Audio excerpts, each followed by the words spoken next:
Mahmoud, thank you so much for joining me here on the Open Minds podcast. A lot of Canadians have heard of you, they've seen you in the news, but one thing I've noticed is they don't know too much about you, the person. And I want to begin this conversation by talking about you, the person, a little bit about you, and a little bit about your life. What should I tell you about myself? I'm a father of five kids. Immigrated to Canada in 2001.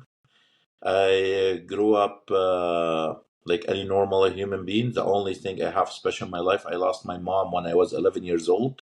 Wow. My dad was an amazing father. He tried his best not to get remarried because back home, stepmother isn't the best thing to have. For Hmm. almost 3.5 years, my dad was trying to be a mother to raise us well and to be the father who provide for us, and he couldn't do it. And Wow. I really admire my dad for all what he has done for us. But that's why I still believe a mother is the biggest element of raising a family, taking care of the kids and stuff. And I immigrated to Canada in 2001. I have five kids, three boys, two girls, Wow. and God blessed me with health and wealth and taking care of my kids. And I'm any like a Canadian who lives in this country, proud of what we have, proud of the mosaic picture we have and the diversity in the society we have. Like I have a friend from all kind of race and face and sexual identity. That's a new term now. Looks like we need to use, which is I couldn't believe one day we'll come to it. Not against Hmm. anyone, but this is something we never learned before. Like you could Hmm. tell this guy, African American, Middle Eastern, and so on. I never came to. I never thought in my life I would come to a idea. I have to check what's the sexual identity of any person. But Hmm. nowadays, I guess part of our life, and we need to live with it. Which is by all means, people are free to determine what they want out of this life. Mahmoud, you mentioned losing your mother at a young age. I imagine you must have had to adult quickly in your family. You had to be an adult perhaps more quicker than your peers, your colleagues, your other family members. How did that impact you at such a young age? Uh, I'll tell you, Christopher, it did impact me a lot. When my mom was alive, my dad used to work in Saudi Arabia back and forward. Yeah. And when your mom beside you, I used to feel we're a prince. I'm a prince. We're not in need of anything because your mom provide everything for you. When I lost my mom, like someone is sleeping and woke up to a nightmare. I start feeling the sympathy in people's eyes and people looking at us differently, especially when Mm-hmm. my mom was a protector. And we grew up in a country, we had a civil war, so it wasn't safe and secure. So the mothers were extra protective there. And then, Mm-hmm. like I said, traditionally, it's something not easy to have someone losing his mom. Everybody will be taking some advantage somehow. This didn't pull me back. Thank God it turned me into a rebel. I stood up to protect because I was the oldest of my brothers and sister. I Mm-hmm. stood up to the challenge with God's will, and I was able to help my brothers and sister and nobody to come across or bully them in school and stuff because this would happen. And my dad was an amazing creature. He took the role of a father. He tried to be a mother's. He couldn't be. But yeah, this is what life turned out turned me out into a man at younger age, and I'm so Mm-hmm. happy to be who I am today. And that's why I always say for anyone, mother comes before anything in someone's life. Mahmoud, that is really inspiring that you didn't go down the path, as you mentioned, that you could have gone down. Here in Toronto and in Canada, drugs and alcohol are huge with young people. I'm sure there are other vices and similar vices in Lebanon as well. What do you credit for, kind of standing up to that reality of your situation instead of being overcome and succumbing to your reality of the situation? How can I put it? Like, I guess when my mom planted the seed of us, because like I told you, we had the civil Hmm. war. When Hmm. my mom planted the seed of us of rejection or like standing, we felt protected and stuff. And I used to see how she protect me if something goes wrong, because I told you, a civil war country, people like always on the guard to fight and stuff, and segregated society and community. I learned that from my mother. And but when we lost my mom and we seen this happening, the reality kicked in. That's when I have to be a protective person over my younger sibling. And it did affect me at the beginning. Like I could see it like how I seen it through my sister eye when like we have a single sister. Mhm. She's like 3.5 years old. She wants something, and but there's no mother to take care of her. And my dad used to be shy how to help his daughter, right? And Right. then this is something we all learn from us, connect together, and yes, like maybe the need and the miss or the absent of someone provide with security, tranquility was missing, which is the mother of the house. This Mhm. is make us connected more, and society helped a bit, I would say, and thank God we were able to work together. I have a strong brothers and sisters now.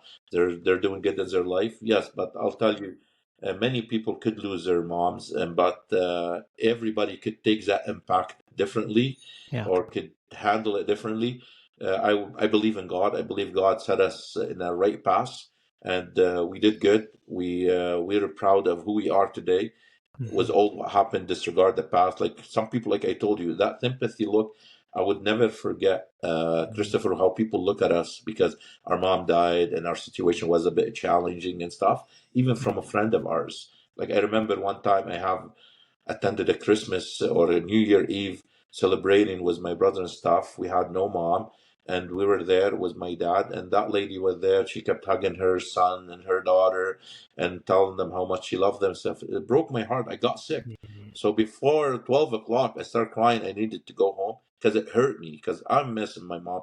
Maybe she Mhm. was trying to be good to her son, which is normal, but Right. it hurt me because I miss my mother. I miss someone Mhm. to hug me and kiss me like the way hugging her mom or her hugging her daughter or her son. And Mhm. yeah, this is something what we felt. And like I said all the time, there's no one to care about a son or a daughter other than his mom or than his better than his mom or his dad. Mhm. Wow, that is really impactful, Mahmoud. And I know there's a lot of people who can probably empathize and sympathize with what you've gone through because that definitely plays such a big role in our lives that we lead, even though it happened so long ago. Um, what I noticed that you are really very much concerned, and we'll get into children, the LGBTQ community in a moment, but you are very much concerned with children and making sure that they are raised, I wouldn't say quote unquote correctly, but raised with the proper morals and values. Why is that so absolutely important to everything and all the work that you're doing right now? Why I believe this is so important because, like I said, when I was 11 years old, I felt the burden of taking a role of an older person. Like, Yeah. when I have to look after my kids when we go to school, how my sister, 3.5 years old, need to dress up. And then we weren't like that rich family, so my dad was trying his best. And I felt it. You lose your childhood to do something that's way older than you.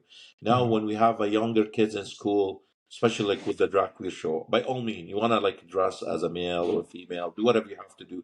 But whoever want to bring the kid there, let the kids determine. If you give the option to the son or to the daughter, you want to go watch a Superman movie or go watch a drag queer show, let them decide. I'm pretty sure none of those kids come to watch a drag queer. But when you have an adult bringing those child to watch that show, this is not right. This is Mhm. indoctrination. This is Mhm. not normal. And I want the kids, he's an angel.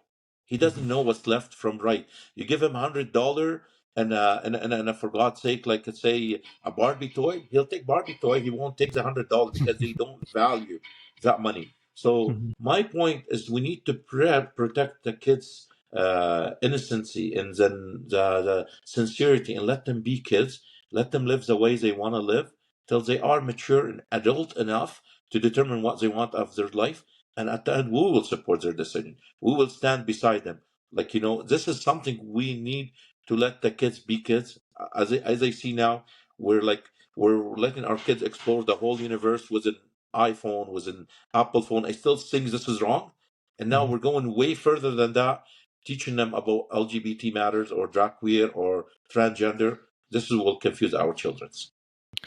Mahmoud, that is a really important viewpoint that I think more people need to unpack, and that's what we're going to do today in this podcast. I wanted to know from you what you've seen as the impact that adults can have on children when maybe providing them with misinformation, disinformation, the impact that has on a child. Because it seems to me that you've seen that firsthand, where that influence that an adult has actually has an impact in the child's life. Is that fair? Fair. I'm gonna tell you, 2016, I faced an incident myself when I took my kids out of school and I started doing homeschooling. My daughter walked in home with a book in her hand, a story about the Princess Sierra, and she met the first prince she didn't like, another prince she didn't like, first night she didn't like. All of Mm, a sudden, she met another king with his wife and his daughter, Princess Elena, whatever her name is. So that princess fell in love with that princess, and then mm, they lived that happily ever after. My daughter was 8 years old. mm, And in the same time, when she told me about this book, I wasn't happy about it. I called the school. This is not right. They said this is from the library at the school. Any kids could pick up those cartoon movie. I said there's no reason. I used to remember my daughter or us girls used to believe knight coming in a white horse to rescue mhm. that girl, like a Yeah. Cinderella and stuff. Which is, I'm not saying like you could be whoever you want to be or do, but there's no reason to come and tell my daughter that's something it she should think of or know about when she's 8 years old. Mm, This is the first incident happened. Not even within a month after or so, my daughter came home walking and she started to tell me, "You know what? Can I trade you for another mom?" I said, "What do you mean?" I said, "Can I have two mothers instead of one mother, one father?" I said, "Why is this?" She said, "Yeah, the teacher said, yeah, sometime kids could have two mothers." And mm, we know this is it's not going to happen. Yes, you could call them two mothers, but we know as a normal biological kid has to come out of a father and a mother. I didn't like this, and this is when I determined my kids has to be out of school. We'll be doing homeschooling. That impact could change the kid's life. mhm, As the same girl, could go and watch like let's say Superman, 8 years old, or watch Sierra. She might start wearing gloves. She might believe herself if she touch something, she's gonna froze it. Or like Superman or Spider Man, a kid he believes gonna do the web and do like the spider does. But these kids, they're very easy to poison their mind and to mm, put something into their imagination that could be exist. And this mm, is something would never happen. But when we comes to a person and tell him, yes, it's normal for a kid to have two mothers or two fathers. Soon enough, they'll tell my daughter, you could go and change your dad and go to be with another two ladies because you want two mothers. And this is what I'm afraid of. And they're doing it. And I'll be honest with you, it does take place in our societies, in our community. It's dependent on people if they want to accept it or no. I'm not against it. All I'm saying, just leave my son alone, leave my daughter alone, till they are old enough to determine what they want of this life.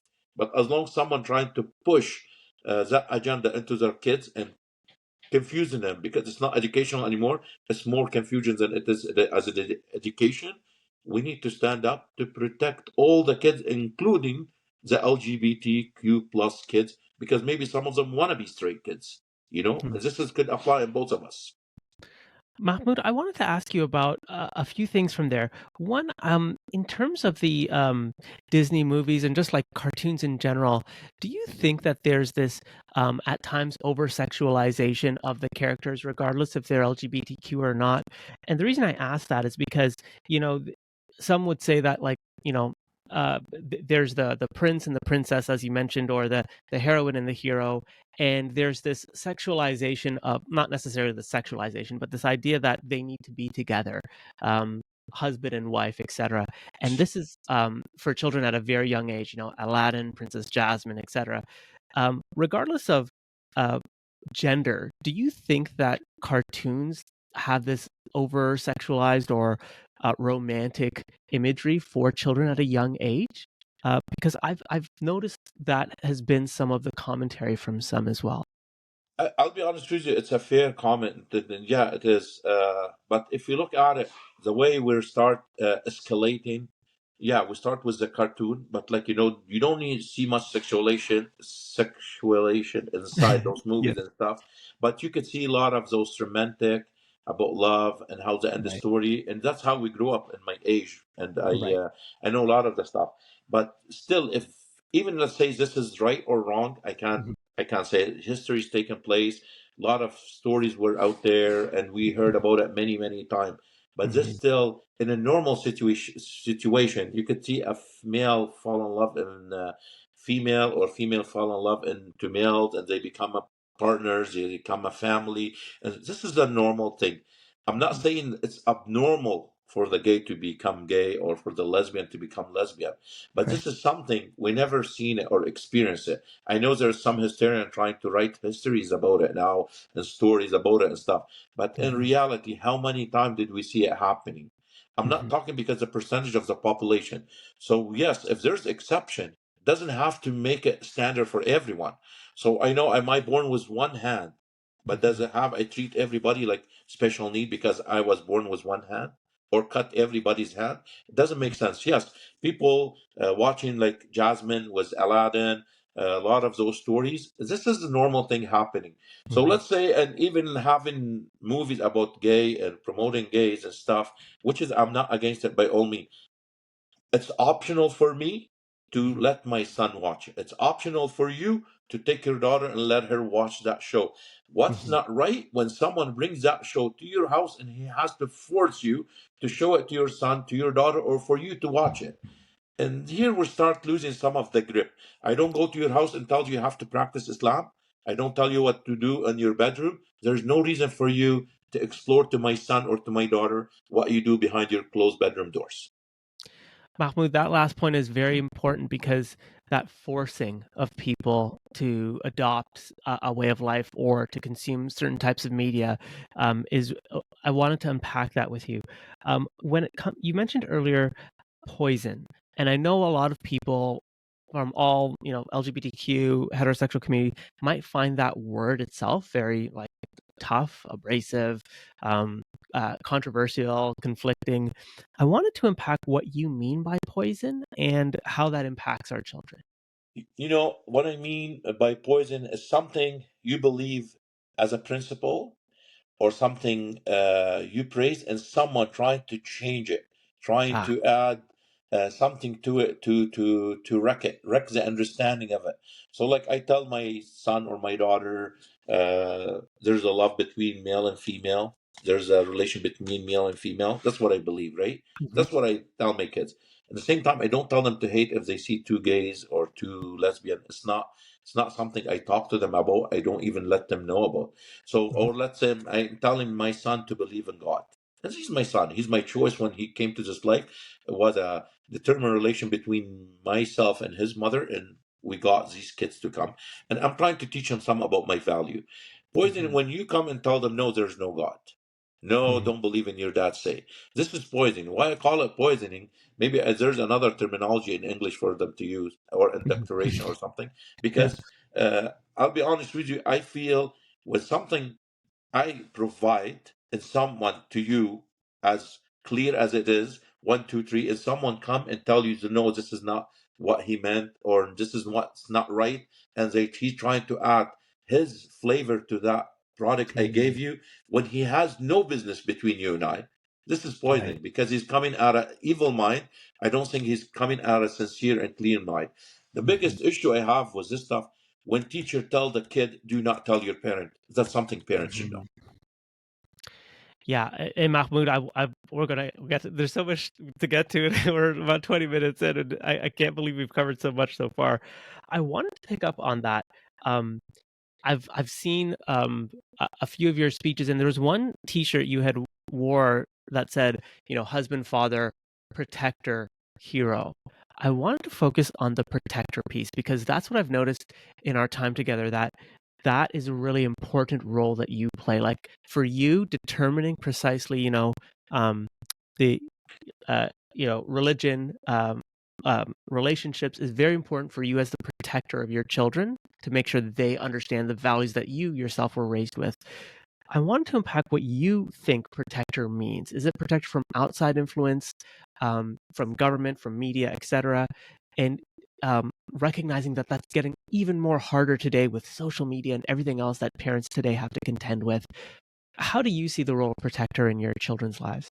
Christopher, a protector, a father in the house, and the mother, they are the first and strongest government of the child's life.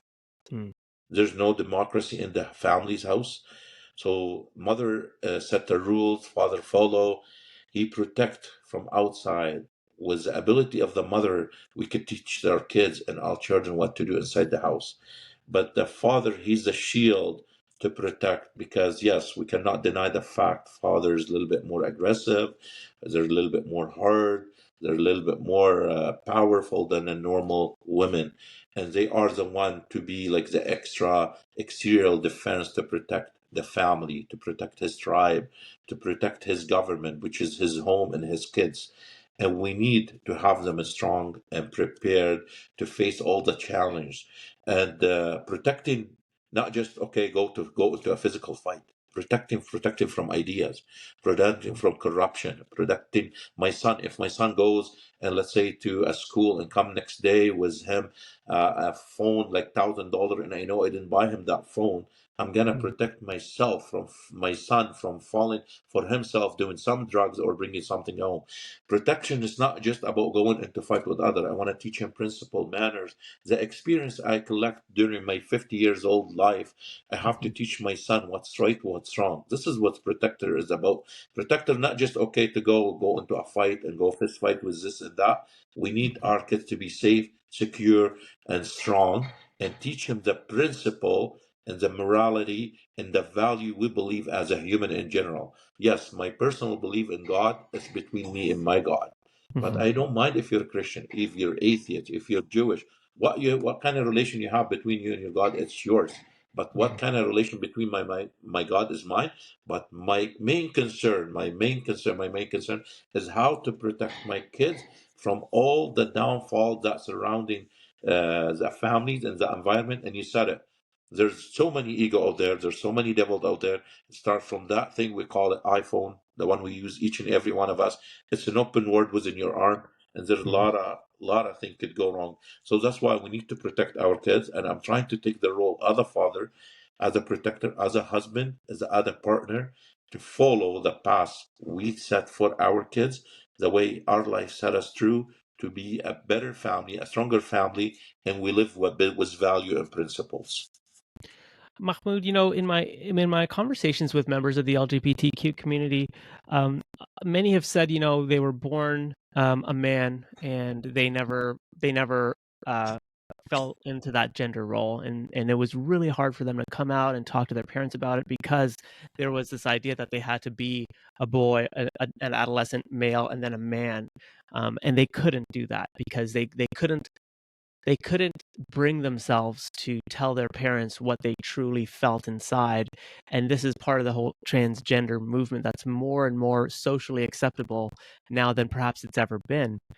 I wanted to ask you, in terms of that protector role, do you think that there is the ability for people to be born perhaps a male but not fully identify with the gender identity of male, and how they might go about talking to their parents about what they're feeling inside and how those feelings might differ from their parents' perceptions of them themselves, if that makes sense? Let me understand the question properly, because Sure. if we're talking about a male who born as a male and he became gay, this is Or something I look at it different.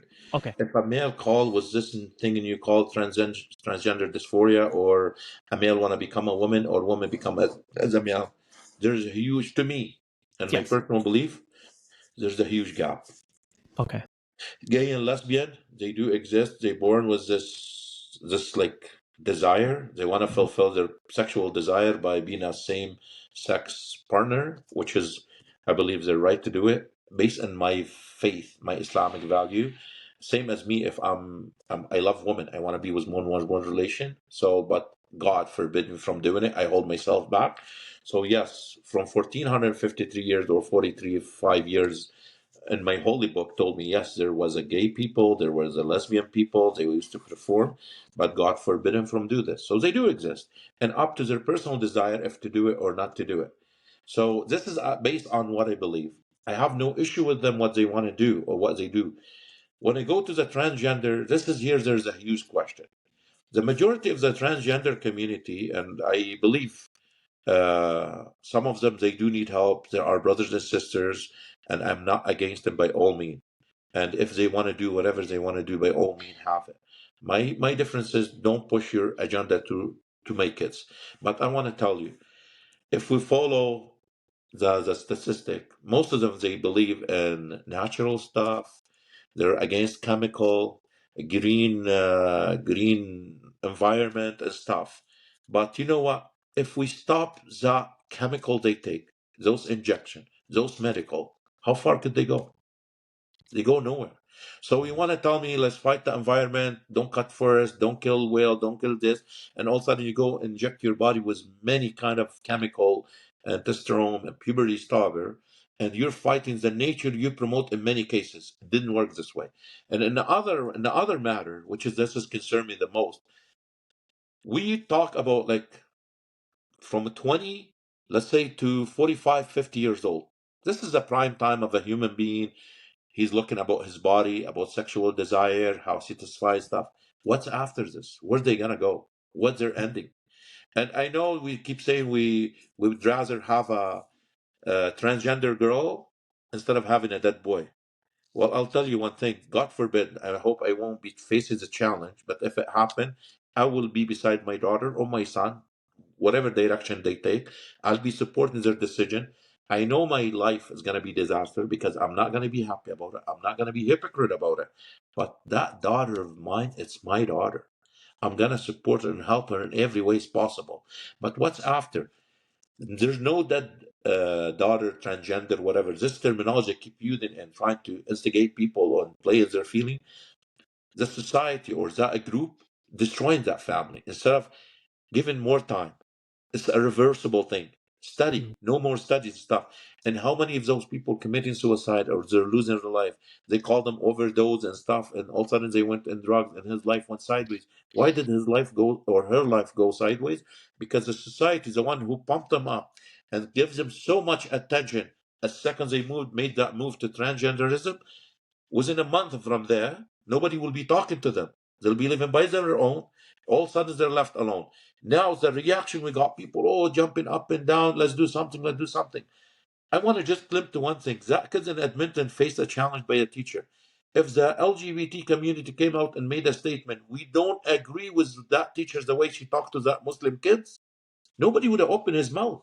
Mm. But because they start taking defensive mode, attacking mode, and start rallying up, this is rallying us more because what that 9 years old kid faced from his teacher because he missed one day in school at the beginning of the Pride months was unacceptable at every level and it's disgusting. And that teacher should be at least fired, should be held accountable for what she has done. In fact, Mm. every union trying to protect her, nobody want to talk about what happened. And this, don't forget, this is the tip of the iceberg. How many students like Mansour who faced challenge by his teacher or discrimination, and nobody talked about it because there's no recording. Lucky we have recording with that kids in Edmonton. So again, there's a huge difference for me. I could be wrong. I'm a father of 5 kids. I see gay and lesbian different than transgender. I believe in it? I don't have to believe. I have to respect it. It's their choice. Like you can announce yourself Superman if you want to. You could call yourself Hulk. It doesn't matter to me, male or female, whatever you want. At the end, I respect your decision. I respect your choice, but you don't have to force me to respect you or to accept you.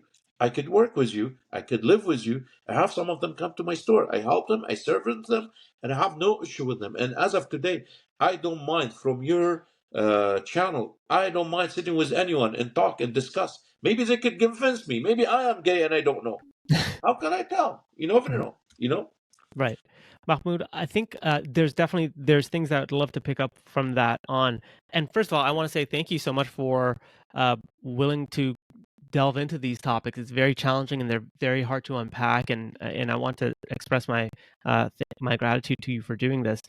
I wanted to pick up on a few things. One, that protector role again. So some people in the LGBTQ community might say that protector means that we by our nature are the poison. We by our nature of being transgender are the poison. We by our nature of being bisexual or queer or questioning are the poison.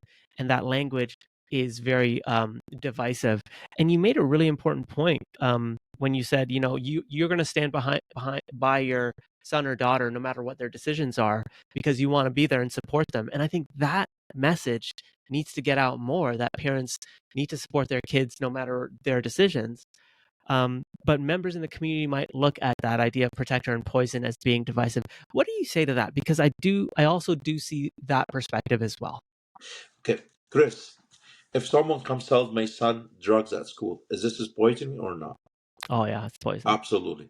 So let me put it this way. If my son, God forbid, turn out into addict and he's doing drugs, as a father or a mother, and I believe every normal human being as a father or a mother will be there to protect his kid and stand by him, even if he's a drug addict.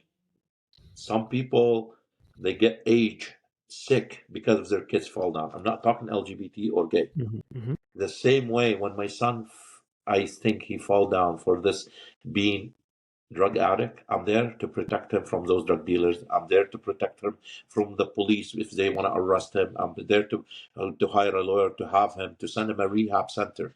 That's my job as a protector. I call poisoning not just for LGBT school ideology in school.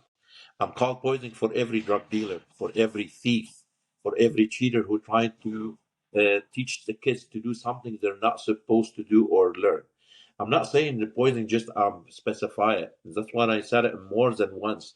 LGBT, one of the things we should worry about in school. One, there's many other things in school taking place and poisoning our kids' mind. It's not normal. It's not right.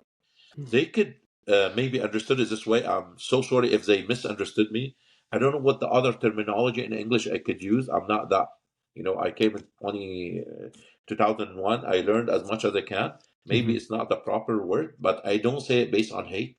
I don't say it based on discrimination, but I do believe if I go to the LGBT kids and tell him, your mom and your second mom, let's consider he's an LGBT kid, belong to two mothers. This is not happening. This is not right. Maybe your first mom has a husband, and this is poisoning. I'm doing it. Mm. This is something, if I'm doing, this is, I'm pointing that kid's mind against his parent. I'm trying to turn those kids against their parent. And they need to understand when a teacher comes to my son in his class, tell him stuff. That's me. I'm not okay with it without him telling me or without her telling me. This is poisoning. But if the teacher call me and tell me, I'm telling your son one, two, three, and this is happening, I'm so proud. There's some doctors nowadays, they're poisoning our kids' mind. The second I go to a doctor and that doctor tells me, leave your son with me and go wait in the waiting room, that's when you need to know I need to be with my son. And I'm not saying this doctor LGBT community, because there's a lot of predators out there. We cannot deny the fact there's a lot of criminal, there's a lot of ill mind, and percentage because the majority of the people are straight. There's a lot of pedophile in the straight community. So I'm not saying the LGBT are predators, pedophiles. I'm not saying the straight community are, but I could tell you the LGBT movement now, it's uh, it's a rich ground for those pedophiles to run and camouflage and use the LGBT banner to get to our kids under that banner. But those guys, they're sick-minded. They have issue. LGBT people, by normal, they're loving people, loving creatures. They're okay. Some of them they have problems. Some of us has problems. So have problems. So we're a human. At the end, I'm not saying we're perfect. I never meant LGBT by itself, and I saying it. If I go to your family and say something to your partner, to your son, something against your belief, against you, and trying to turn against you, this is poisoning. And I believe if this is happening, I'm gonna stick to my statement. Yes, stop poisoning our kids, including the LGBT kids. Mahmoud, thank you for clarifying that. I think a lot of people um, will benefit from that clarification. I think that's a really important distinction, as you mentioned. If you have two mothers, two fathers, and you were to tell that child, "Hey, by the way, marriage is between a man and a woman," like you said, that is poisoning that child's mind to only believe in heterosexuality, or you're influencing a child without the parents' consent. I wanted to pick up on that. Um, you had mentioned in various speeches about the education system. Where have you seen um, there are examples, of course, across Canada, but where have you seen the education system in particular, in Calgary and other places, embracing LGBTQ over, um, heterosexuality or just sexuality in general, where they're really trying to make sure that children are learning about the LGBTQ movement and the sexuality as well? Like I'm gonna start with Alberta Teacher Association. I Okay. go to their social media platform. We have a Christmas. we have Thanksgiving, we have a New Year Eve, we have Ramadan for Muslim, we have Hanukkah for Jewish. I can guarantee you, in their social media platform, 365 days a year, they are promoting the Pride event or the Pride stuff. And literally in the Christmas or the New Year, you have one or two posts about it. This is Mm. something brought my attention. I'm a good observer. I'm a smart guy. I'm not like a slow comprehending person. I could read between the line. This is Mhm. one brought to my attention. I went to Sogi 123. What's the reason? The Muslim community in Canada, they're one of the smallest community. We're worldwide strong community, but in Canada, we're not minority. I refuse this because we're not minority. We're a 1 billion people around the universe, Mhm. educated, strong, and rich. And when it comes down to it, we are powerful community. So we're not a minority like the LGBT. And that's the term I hate to be used. And I Mm. don't consider myself as a minority and to be victimized. So, which is, I Okay. respect every other one too. Yeah. Why that Sogi? When you open the website, first picture comes as a hijabi young girl, was represent Islam, with the rainbow flag over her head. Mm. This is insulting us Muslims. So, like, even let's say there's a Muslim LGBT kid. I'll tell you, my sister don't wear hijab. Not every Muslim girl wear hijab. So, but if they decide to put a hijabi girl that trying to aim at us, may as well put a nun from the Christian community, put someone from the Jewish community with their Islamic symbol.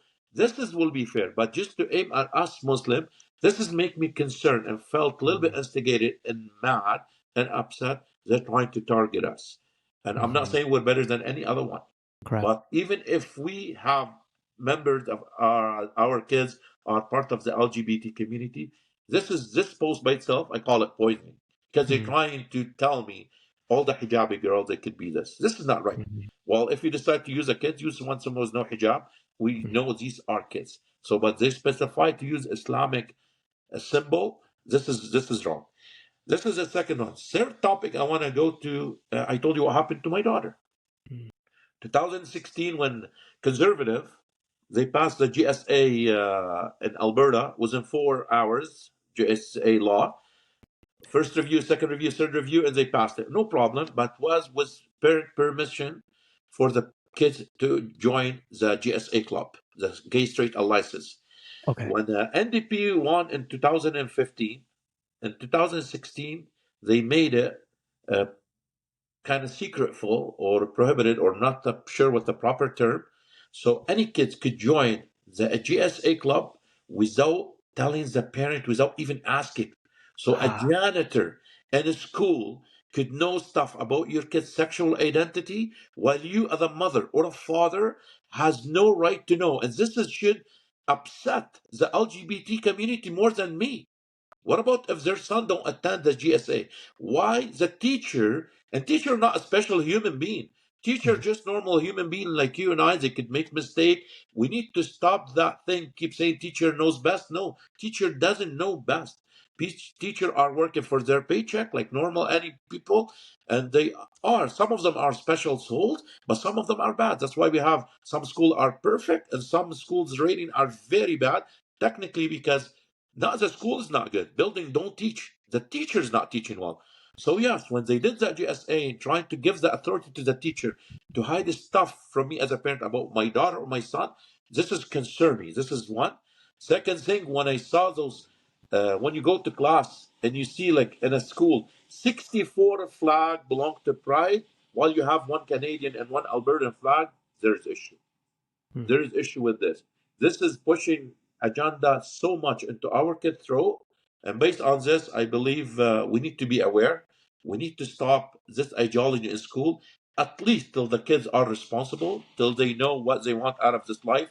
What happened to this R plus 18 plus show? Now we're taking all that away. We're Mhm. taking it somehow indirectly, and they're saying, yeah, we need to take that age restriction. Tomorrow, the same thing they're using the terminology of mature minors. They'll use it in a kid, mature minor, 12 years old girl. She could be with another 30 years old girl or 30 years old man. And this is not right. I believe this is not right. Mahmoud, this is really interesting. I want to unpack that a little bit, and I'm going to play devil's advocate just for a little bit because I really want to unpack the GSA, the gay Straight student, alliances. the gay straight alliances. So I'm going to take again the stories we hear from children who later either transitioned or always knew that they were lesbian, gay, or even in some cases bisexual. But let's just say that you're a child and you sense that you are developing feelings for boys versus girls, as an example. Um, and let's just say that you're absolutely terrified of coming home and telling your parents because strong family values, marriages between a man and a woman, and the only safe place for you to kind of really start expressing yourself and trying to be yourself is in a school environment because there's nowhere else where you feel fully accepted this is just again devil's advocate. um, in that scenario, do you see why that child may be very, very concerned about bringing home their quote unquote true self to their parents and instead go to the school and say, you know what, I'm going to join this GSA because I don't want to let my parents know. And at least here I can feel supported so that when I'm ready to have that conversation, I can talk to people how they've navigated it as an example. What are your thoughts there? I'm going to tell you one thing. I agree with you 100% of what you said. But my thought here is what my thought. The parent has the right to know. The parent, if that teacher, my son comes to her and tell her I'm a bit afraid to talk to my dad Yes, because yes. I want to become gay, Correct. she could talk to my wife. She could call me or call my wife, explain the situation, Yeah. address us so at least we could work with the teacher to pay attention. But I'll tell you one thing, as much as you want to sugarcoat it and tell me about it, no one knows the kids more than his mom. No Mm, one will learn more about the daughter than his mom. I don't. Those teachers, the one who keep telling us, or they care about. If I take my son to the previous teacher, he was in her class 10 years ago. She's not gonna even remember his name. She right. might she might recognize his face and she might not. But as a father, if you put my son in front of 1,000 kids, within 20 years from now, I'll name him, I'll tell his smell, I could tell his look, I could tell his walk. So Hmm. let's be honest about it. No one should have the upper hand in the kid's life other than the parent. But I see. again, if that teacher comes and tell me as a father or as a mother, regardless how hard core I am, how conservative I am, that person, he's my child, he's my Hmm. flesh. I'm Hmm. gonna be mad. I told you earlier, I'll be upset. But Hmm. deep down, doesn't matter how big is the impact. I'm gonna sit down to myself. I'm gonna cry. I'm gonna be so upset. But at the Yeah. end, I have to accept the fact my son is struggling. And if that's the happiness way for him to be, I'll stand with him. I'm not gonna be happy about it, but he is my son, and I will be there for him. Mahmoud, I just got goosebumps on my arms because I think we actually made like some really good progress here in terms of the policies and the misinformation about yourself and the movement because like informing the parent is most important to you. It's not, negating what the child is feeling. And I think that's such a critical piece here, right? It's like, yeah, it's about recognizing the parent's role in this entire conversation. I wanted to ask you, in addition to that, Mahmoud, like you are, like you said, husband, father, protector, hero. There's a lot of parents out there who are not like that at all. In some cases, more extreme cases, there's abusive parents, sexual abusive parents, etc., mental, emotional abusive parents. Um, there's also absent parents, etc. Um, and in those scenarios, I can also see a child being like, if I tell my parent this, I am at risk for physical violence when I go home. I'm at risk for emotional violence, whatever. And when you're 9, 10 years old or however old, that can really weigh on you. What would you say to schools also and teachers wrestling with children from abusive homes where they try to understand, like, man, if I really tell this father that their son might be homosexual, I risk that reality of what they might do to that child. Christopher, I have to be as much as I can uh, clear. Yeah. The majority of the parent are either better than me or way, way better than me. This is the Mm, normal situation out there. The exception, when we have an abusive father, alcoholic mother, these are the exception. right. And these need a special treatment. I'll be honest with you, people like this, they shouldn't have their kids with them in the first place. Regardless if they're transgender, gay or lesbian, that teacher need to determine the safety of that child come before anything else. I don't Hmm. care about sexual identity, transgenderism, whatever you call it. If I know that child, if I'm a teacher, and I know that kid's coming with an eye bruise every day, his lunch backpack is empty, filthy, dirty, same clothes for the same for the past 5 days, not doing too good. His haircut is not clean. Man, I should take a stand. In fact, I should visit that home, call the cops. I'm not gonna wait to ask for the kids to tell me I'm wondering about what my sexual identity. That kid's in a not normal situation in the first place. So need to look every situation by itself. The exceptional are the abusive fathers. The exceptional is the drug addict or the alcoholic mother.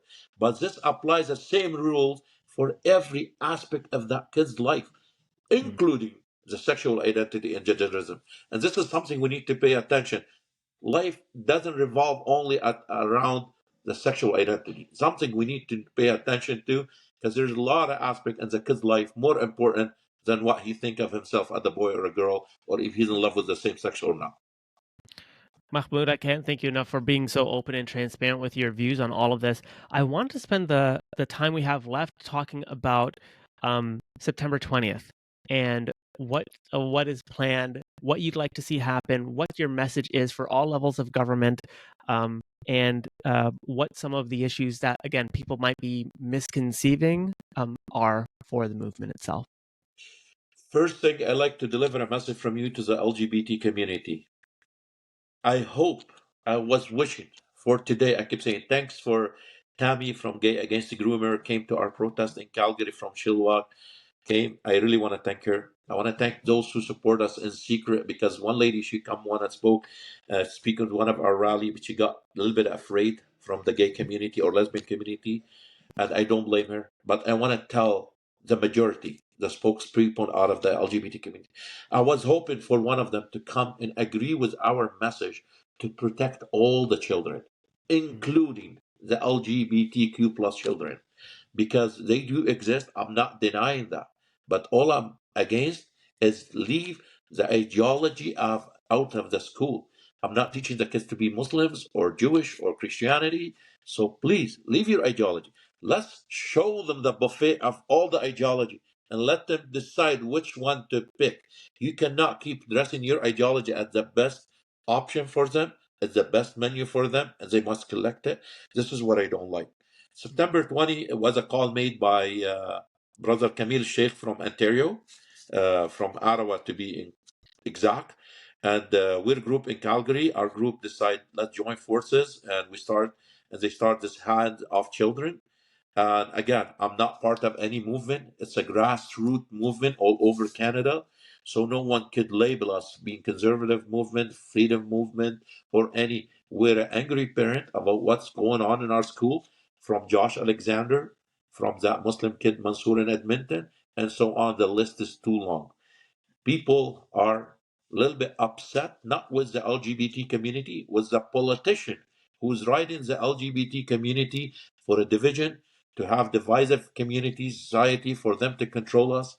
And this is how politicians work. Before we used to have Eastern Canadian, Western Canadian, now all of a sudden liberal and conservative, white and black, far right, Muslim, minorities, not minorities, all of a sudden vaccinated, unvaccinated. Mhm. Lately now we have a straight and LGBT community. And this is the tools, I believe, the power people or the hungry power people, the politician, like to control us. How many of us talking about the housing crisis we have? About the grocery, if you go to Costco, you're gonna spend $600-700, and the same stuff you used to buy like a year ago was $200. How many people talking about this? We're talking about stuff it's not even real a threat for us, and they're trying to get us busy with some simple matters, and that's why we are distracted from facing those politicians and hold them accountable for their shortcoming and what they did to us. The division need to stop. But I really hope the LGBT community come and stand with us and say, yes, there's some. I don't want to say everything we're asking is 100% fair, but Mhm. some of what we're asking is absolutely our right. You know, they're taking our right away from us as parents. Even if they gave us 10% or 20% in Saskatchewan or in New Brunswick or in Ontario, but they took our right away from us as parents. And you cannot take my right and then give me partial right, and I should be happy about it. Thanks to them gave us some, but we need to protect everybody's right as parent, including the LGBT parent exist out there. Mhm. They are parent like us. If you're a gay couple, you have to adopt a kid, or you had a kid, or a gay lesbian, you have a right to know about your child with the same us right we have to know about our child.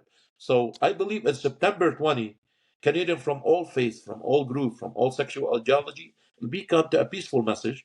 As the politician, kids must be left alone till they are old enough, mature enough to determine what they want out of this life. And I believe this is the main key we need to fight for, and we need to stand for with every possible legal way. Our message to them was love, was peace, was harmony. We're not against anyone. I love Canada because this is a mosaic picture we have. Mhm. People could work together, could live together. I would never imagine my life seeing a Jewish person talking to him. I'm from Lebanon. Right. We used to learn in school, man, if you kill a Jewish, you're going to heaven. Yeah. That's how much Wow. I used to. Could you imagine now? I have black friend, Chinese friend. This is the beauty of Canada. We don't want division. We want to work together, and I love this country for the amount of the freedom we used to have. Sadly, I have to admit it. We're losing it. We're losing the freedom, and I believe in September 20, what's going to happen September 20, different one from what before September 20. Maybe we'll be arm reach to each other, bridges being built, and we'll be able to hold those politician accountable from Ottawa, Trudeau, and below. Mahmoud, I wanted to ask you, I know we've got limited time left, but I wanted to ask you the role that the federal government has when it comes to the education in particular. I know Trudeau had said before, it's the provinces in charge of education and the feds don't have a role, but I know on September 20th, it's a march to Ottawa. And I wanted to know what you see as the federal government's role in all of this. Is it setting the tone? Is it providing funding? How do you see Ottawa? I want to And ask you a question before, so then I'll answer you after. okay, Do you think Trudeau lied to us as Canadian? Yes or no? I think that on certain issues, certainly. Thank you. So he lied because there's no partially truth. A person he said has nothing to do with the educational system. When New Brunswick took a stand and made that policy, I believe 18, Trudeau butt himself inside to get involved in something he said Mm, he's not getting involved. So he's right. lying to us again. The issue we have with the education system, it's not just about the curriculum. It's about the freedom of a choice. Mm, Freedom as of choice. You could be whoever you want. But you cannot have a system bullying you, oppressing you, and allowing it. This is not what's Canada about. Trudeau is the main key for our country to be in this situation. He's the main key for where we at right now. He lied to us many, many, many times.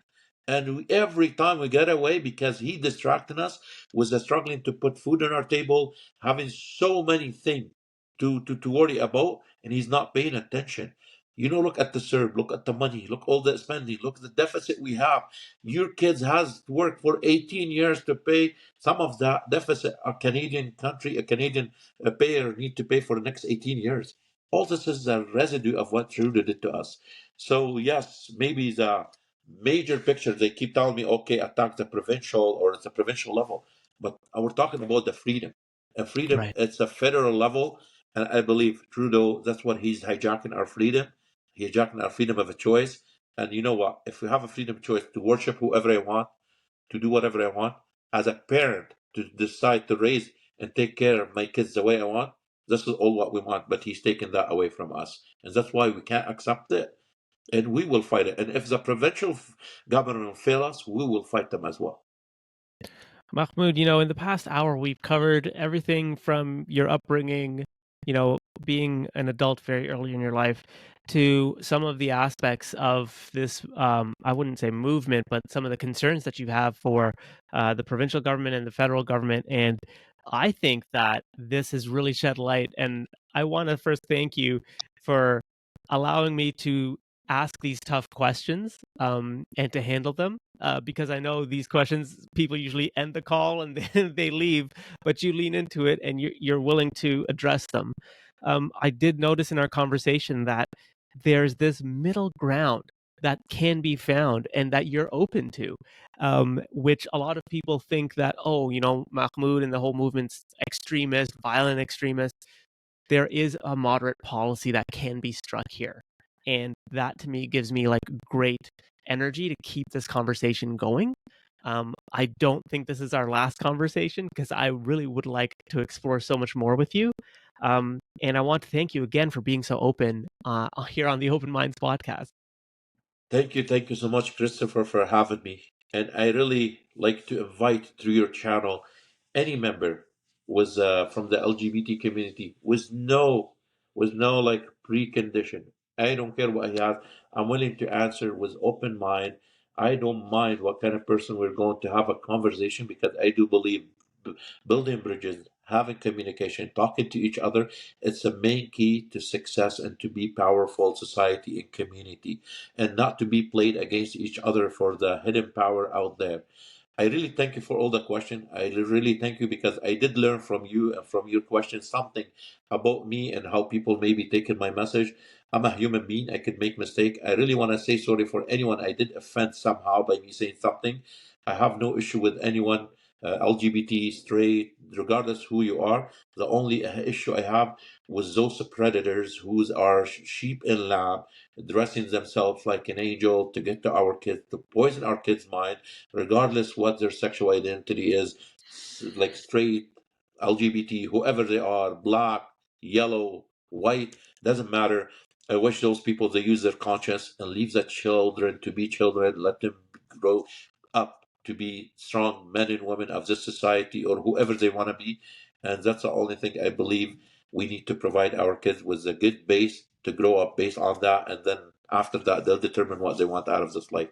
I really thank you so much. And like I said, like you said, I hope this is not the last conversation. We'll be talking in the future.